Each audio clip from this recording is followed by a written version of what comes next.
Welcome to another Wellness Wednesday. Today I wanted to take some time and talk about carbohydrates. With our carbohydrates, we do have a variety of carbohydrates. We have our more complex starches, such as the carbohydrates found in potatoes, and then that goes all the way to those simple, very, very basic processed carbohydrates, such as table sugar. And then there's a wide variety in between those two. When we consume carbohydrates, they actually start getting broken down right away in our mouth.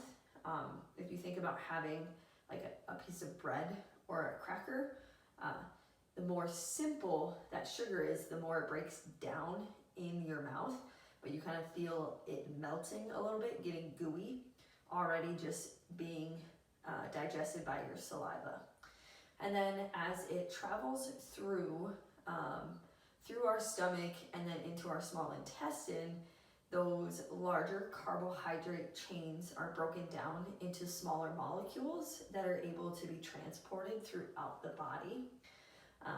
From our small intestine, those smaller molecules do move to the liver, and then the liver takes the smaller molecules, either glucose, fructose, maltose is another one.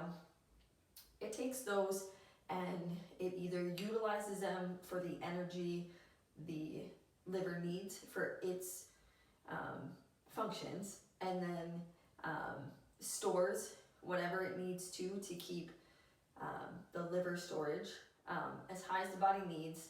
And then whatever the rest of the body needs is sent out through the bloodstream.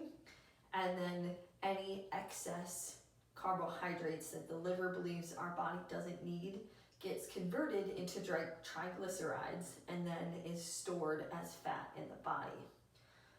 So depending on how quickly that carbohydrate is digested and how quickly it can get put into the bloodstream, has a big effect on our blood sugar.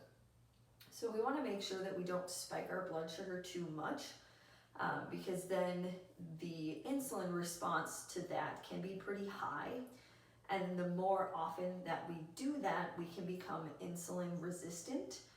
And so then we just have a bunch of sugar floating around in our blood that doesn't get utilized the way that it should. This can lead to type 2 diabetes. So we want to think about eating carbohydrates that are less processed and have a higher fiber content. So if we think about white bread versus a whole grain or a 7-grain kind of bread, they're going to have very different effects on our blood sugar, and then also our insulin response to that blood sugar level.